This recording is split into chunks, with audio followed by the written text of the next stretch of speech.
Nah, sebelum masuk ke materi, kami punya yel-yel ya. Oke. Smart teacher, kami pikir, kami rasa, kami bisa. Kayaknya selara ya. Ulang ya?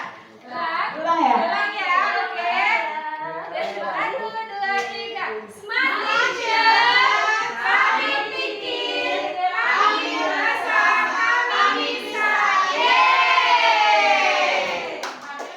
Iya. Beri tepuk tangan untuk kita semua.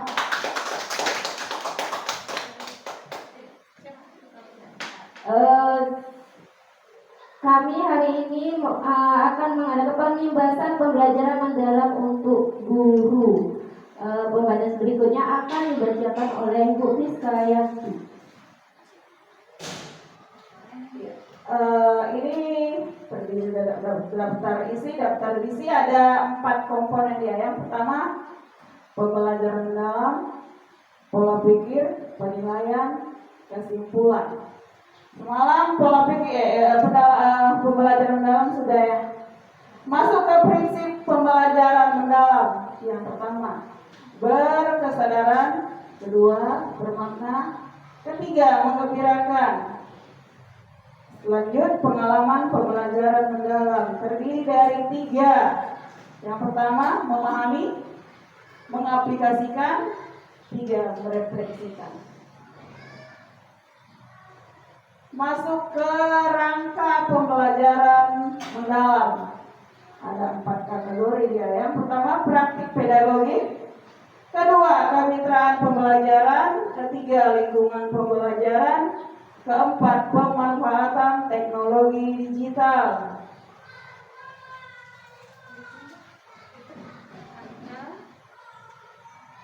Masuk ke pertanyaan pemantik.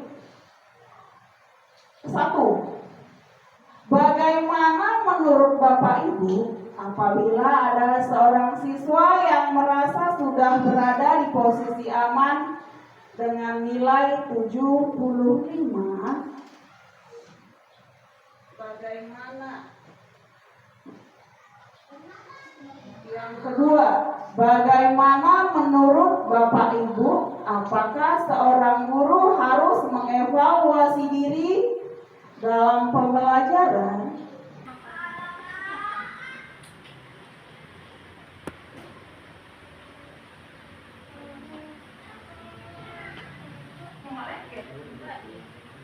Pino ada kakaknya. Oh, siapa jadi? Oh, Fatia. bukan, Nopat. Di Udah kata dia punya kakak si Nopat. Jadi udah.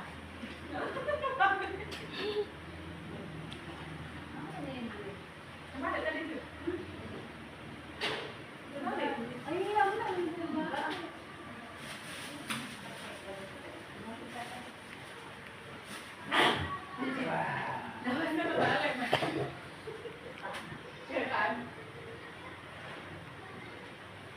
Namanya buat Kak.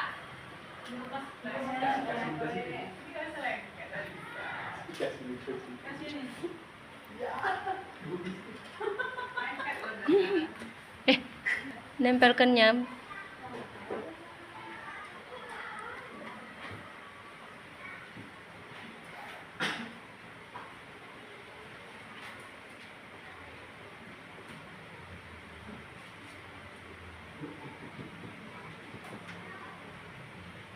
Tapi kalau tadi nilai berdasarkan bapaknya udah pakai berarti ya. Semuanya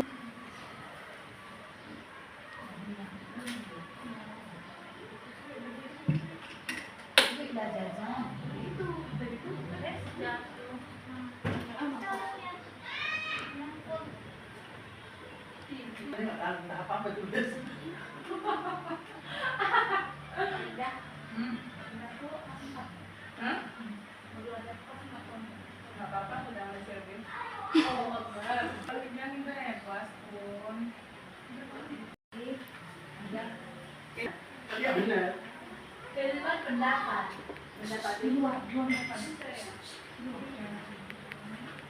sadar aja kok disusun mama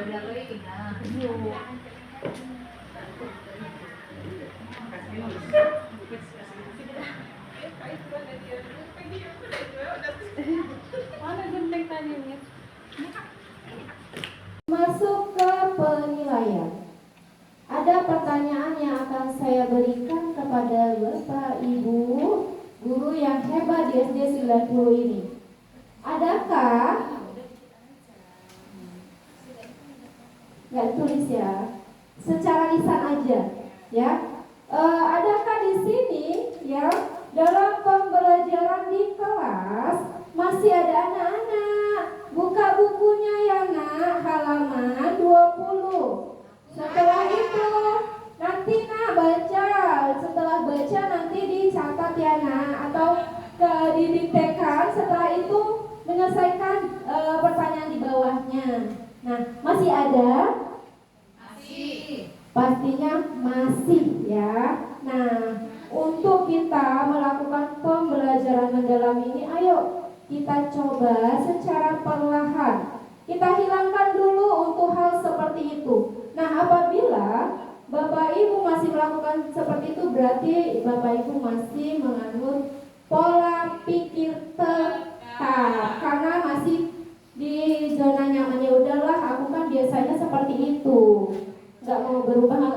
Karena sudah saya coba juga beberapa hari, capek memang ya, untuk berubah itu capek, karena kita bawain speaker, bawain proyektor, bawain laptop, semua dibawa ke situ ya, capek rasanya. Kadang kalau kita sudah mencoba 3 hari, udahlah ngapain, kembali lagi lah ke yang lama. Kalau bisa kita semua itu, ayo kita bergerak untuk berubah ya, ke pola pikir bertumbuh.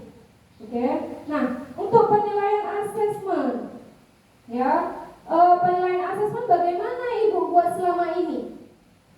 Penilaian asesmennya, ayo, bagaimana? Paling ditanya anak-anak itu. Kalau misalnya asesmen awal belajar itu kan paling kita tanya secara lisan. Kadang, nggak selalu. Nggak selalu. Adakah sebelum masuk ke pembelajaran Bapak Ibu melakukan pemantik dulu? Iya Bu, karena kita harus menyadarkan peserta didik dulu, apakah dia arwahnya itu ya, kitanya di raganya di kelas gitu, tapi pikiran dia itu di rumah. Ada kadang pikir aku jajanan nanti habis ini gitu, tapi dia nggak ada seutuhnya di dalam kelas. Itu dia. Kalau pembelajaran mendalam itu harus seutuhnya di dalam kelas, seperti itu. Makanya sebelum masuk kita tanya dulu kabarnya. Kemudian apa? Pertanyaan pemantik ya, gitu. Ini dia, kita masuk ke penilaian. Penilaian itu asesmen, ada prinsipnya, berkeadilan. Yang terutama Bu, sudah adilkah kita melakukan penilaian? Jangan gara-gara dia anak guru, sementara yang ini bukan anak guru ya, karena punya status, kata orang tuanya guru, itu penilaiannya harus jauh lebih tinggi dari mereka. Padahal kemampuannya itu ya, ternyata yang anak guru itu belum tentu ya, dia lebih pintar dari yang tidak anak guru, seperti itu ya. Ini kita mau belajar mendalam, kita hanya menyampaikan apa yang kami dapat ketika pelatihan kemarin. Objektif, iya. Seringnya kita subjektif ya. Masih ada yang pernah subjektif karena dikasih kado banyak, karena dikasih gift banyak, kasih bolu, dia dikasih bolu, kita dikasih bolu, lebih tinggi lah nilainya dari yang pintar, seperti itu. Atau karena ini anak guru ya, harus nilainya lebih tinggi ya. Tidak nak, tidak Bu, kita harus objektif, jangan memandang status. Tidak boleh ya memandang status, karena dia anak guru, anak TNI. Karena prinsip kita sebagai guru, pendidik ya, sebagai pendidik itu harus sama rata. Tidak ada yang anak TNI, anak guru, tidak ada, sama rata ya. Soalnya gini, saya pengalaman juga pernah waktu itu ngajar di kelas 2 seperti itu juga. Kebetulan kan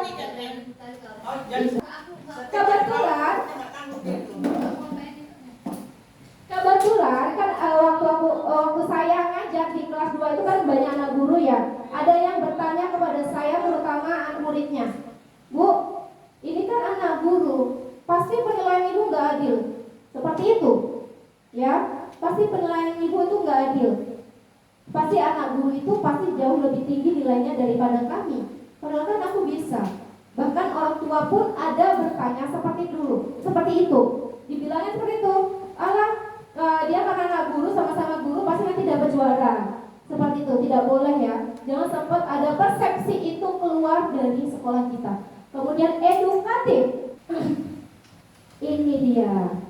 Asesmen pada pembelajaran mendalam.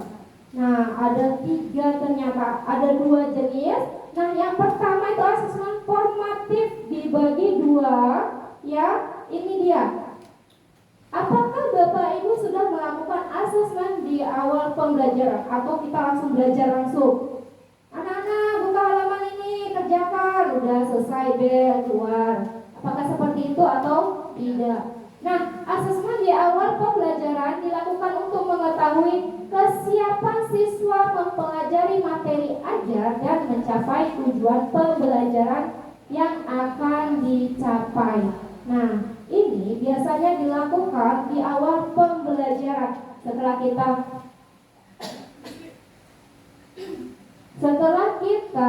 ya membuka pelajaran, ya membuka pembelajaran, kita kasih tahu materinya apa.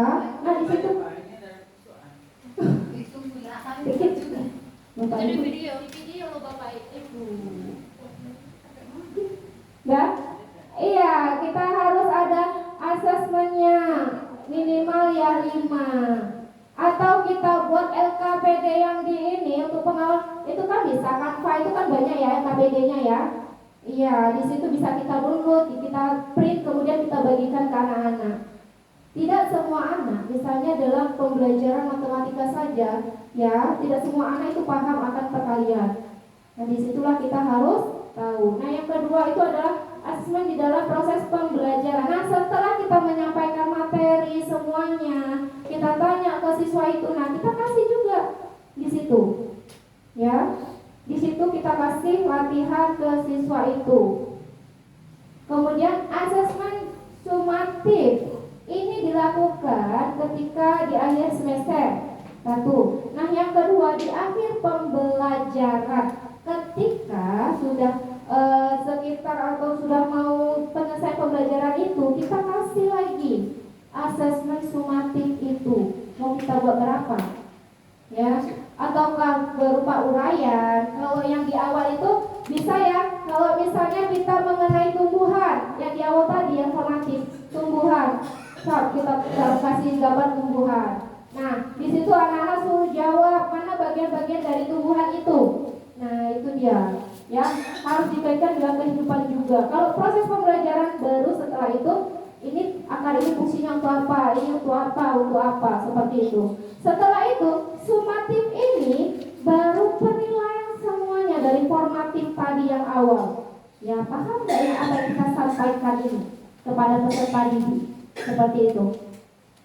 Banyak yang lulus belum? Nah, kemudian kelulusan dari satuan pendidikan. Nah, itulah nilai sumatif tadi.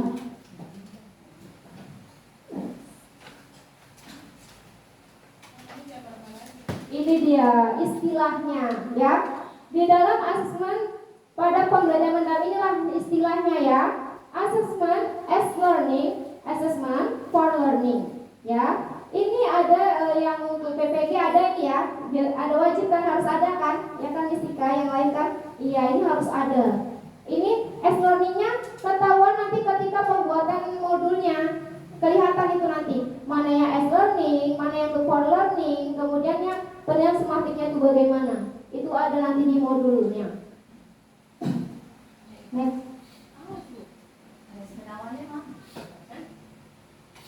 Nanti ada di itu. Itu tadi kan assessment as learning for learning of learning. Yang mana yang belum? Yang Assessment auto pelajaran itu. ini yang pertama kali nih assessment as learning-nya. Ini di proses pembelajarannya, for learning itu di prosesnya. Dan kemudian yang assessment of learning itu di akhir pembelajaran. Seperti itu. Dia harus jelas kalau asesmen pembelajaran mendalam ini. Kemudian teknik penilaian, nah ini dia observasi, tes tertulis boleh ya kalau misalnya berkelompok ya, bisa melakukan observasi ya. Kemudian tes tertulis boleh, tertulis. Kemudian tes lisan ini bisa dilakukan biasanya di awal ya. Kemudian portofolio, penugasan atau proyek, seperti itu teknik penilaian. Ini dia perencanaan pembelajaran mendalam. Ketika kita mau buat modulnya, kita identifikasi dulu ya. Jangan asal-asalan saja, identifikasi siswanya bagaimana ya, kemampuannya di mana, seperti itu. Kemudian baru desain pembelajarannya, apa-apa saja dia ya. Jangan asal oh udahlah, yang penting ada kegiatan pembukaan, penutup, inti, udah yang penting itu aja, udah selesai desainnya. Tidak, kalau di sini tidak ya. Pembelajaran mendalam ini tidak, dia harus lengkap. Ada 8 kelulusan itu minimal 2 ya, tidak boleh 1. Udah gitu, kelebihan dari ini itu bisa lintas materi, lintas mata pelajaran ya. Misalnya kalau kelulusan yang pertama itu bisa di mana, PKN, agama, seperti itu ya.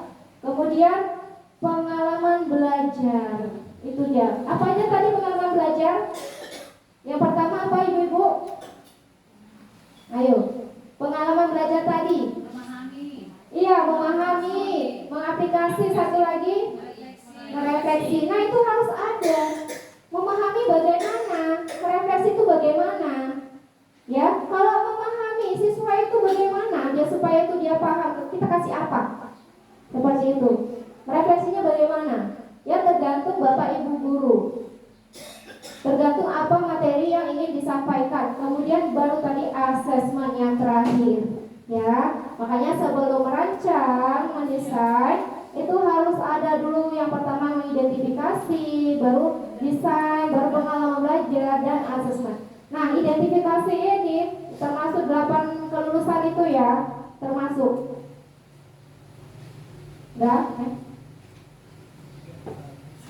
Ini dia yang paling penting ya. Yang terakhir, inquiry, kolaborasi. Itu dia yang sangat paling penting. Tunggu Eva. Ya. Tadi kan itu coba balik ke sebelumnya. Nah, ya ini. Dalam pembelajaran mendalam ini kan dia apa namanya? Inilah dia langkah-langkah yang harus ada di dalam PPT kita. Ya, di dalam identifikasi ini, disitulah kita tuliskan di situ berapa profil jurusan itu yang kita buat yang kemudian desain pembelajarannya itu baru masuk di sini praktik pedagogisnya kan? Iya, semua di situ tekniknya. Apa yang kita pakai, pemanfaatan digitalnya juga ada di situ. Oke. Nah, ini kita kembali ke awal. Bentar. Maksudnya gini, ada nggak kalian buat contoh ini? Ada nggak dibagi kemarin itu contohnya? RPP-nya. Iya. Ada, nanti di akhir mem. Di akhir. Ini kami jelasin dulu. Maksudnya gini, biar nyambung dia. Ini kan RPP-nya, ini dia contohnya gitu. Ya, ini identifikasinya. Oh, ini ada. Di sini pun ada. Di satu pun ada juga. Ada. Modulku ini udah sesuai seperti yang dibilang orang ini. Karena ini Rini, karena pakai ini. Mana coba pundut? Lihat.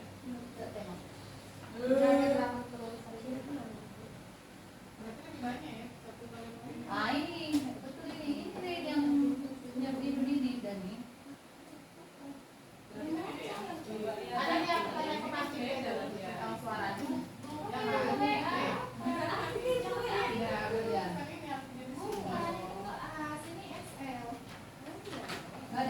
Ada.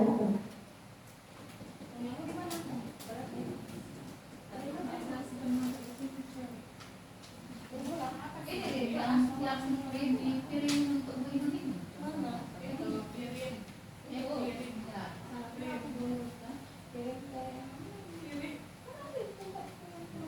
Ya, jadi nanti kita buat PPT kita kan model E. Nomor asli mana? Cara nyari delta utama. Oh iya. Berubah tentang modulnya. Iya, karena kan ini dia ini ya. Yang sebelumnya kan tidak ada berapa program Pancasila, ya kan? Ganti kan berarti itu yang kemarin yang buat. Berarti itu kan buat modalnya itu ke Pancasila ya? Ya, Ya yang kayaknya pakai ini. Yang sudah pembelajaran dapat dapat tapi memang ini memang tuh agak ini dah. Ketika ada satu guru yang kesulitan, jangan malu bertanya, jangan gengsi. Itu biasa. bukan kesulitan. Iya. Kak. Boleh, nanya tuh boleh bebas ya. Ini dia. Inquiry kolaborasi. Inquiry kolaborasi adalah pendekatan tim yang dilakukan oleh guru secara bersama dalam mengidentifikasi masalah di kelas atau tantangan. Strategi yang digunakan oleh guru dan merefleksikan secara berkelanjutan dengan hasil akhir dapat menyempurnakan praktik dalam pembelajaran.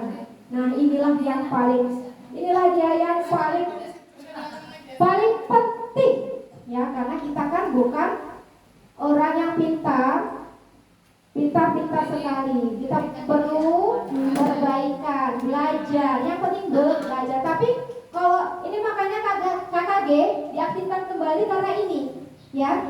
Pertama kita lakukan dulu di Kombel, ya. Dilakukan di Kombel yang pertama. Nah, yang kedua kita keluar dari KKG ke KKG guru, yaitu ke KKG kita bawa ke sini, kita imbaskan. Kemudian makanya setelah itu ada pengimbasan guru dari KKG ke sekolah. Nanti sekolahnya akan ditunjuk. Inilah dia inquiry kolaborasi. Ini digalakkan oleh Kota Binjai. Ya, seperti itu. Nah, bagaimana? Nah, sebelum masuk ke terakhir ini, saya bagikan sticky note-nya. Nah, di situ Bapak Ibu guru hebat 90 bisa menuliskan masalah di kelas, kemudian tantangan apa Bapak Ibu yang terjadi di dalam kelas Ibu masing-masing, seperti itu. Apanya? Itu aja. Yang mau ditulis apa? Masalah Ibu masing-masing di kelas. Ya, dalam pembelajaran. Kemudian metode strategi apa yang digunakan, strateginya? Apakah masih yang lama atau sudah yang baru atau yang konvensional? Di sini kan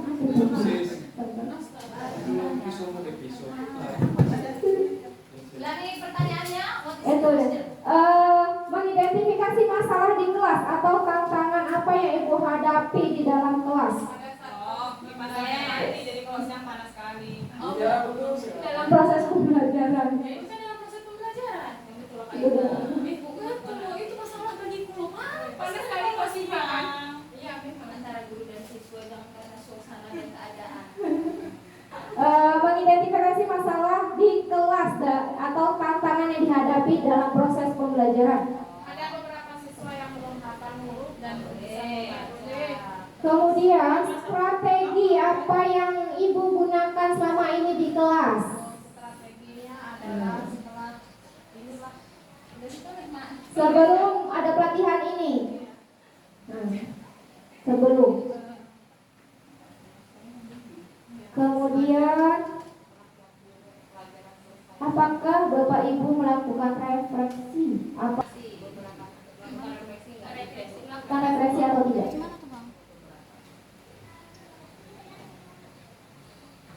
Oh, kalau versi pasti nerima aja. Cuman kalau di iya kan? Oh, yang itu tadi ya.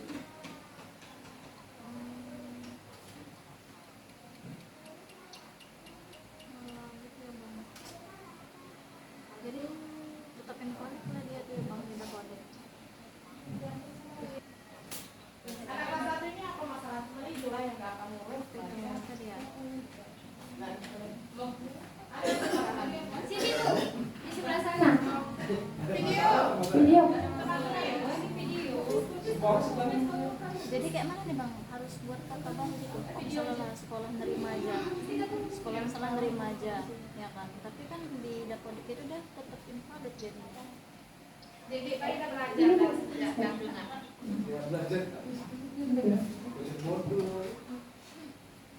Ada kan waktu sih yang sebut nih, yang sekretarisnya. Jauh-jauh Kak. Ya Allah, ya Rabb. Suka kali rata-rata. Karena Dapat lebih enak. ya Bang, makasih ya.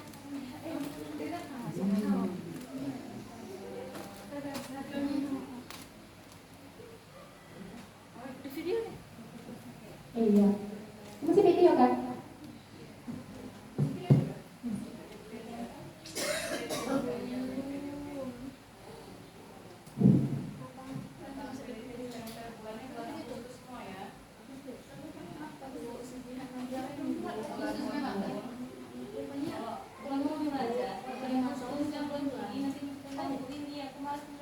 Senang tarik data dari internet yang ada di TK. Iya. Itu SMD ya keluar juga. di TK. Di TK udah sih sebenarnya kalau di TK. Nggak keluar. Cuma ibu kalau di SD ini kayak terima Bu. Nih, oh. Nih, nanti aku tinggal. Copot itu. Yang di bawah. Keluar ini SMA Bu. Dari TK Bu. Di bawah ini ya.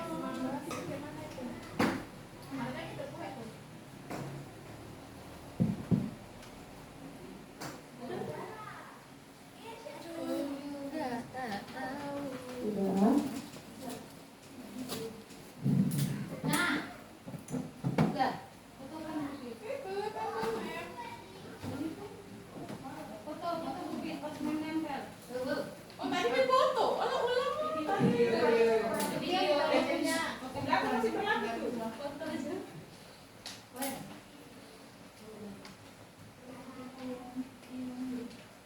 Oh, kupikir kameranya nggak on. Oh iya, foto-foto nggak Ini ada ngecek kan. Yang penting nggak garuk-garuk. Sudah, sudah.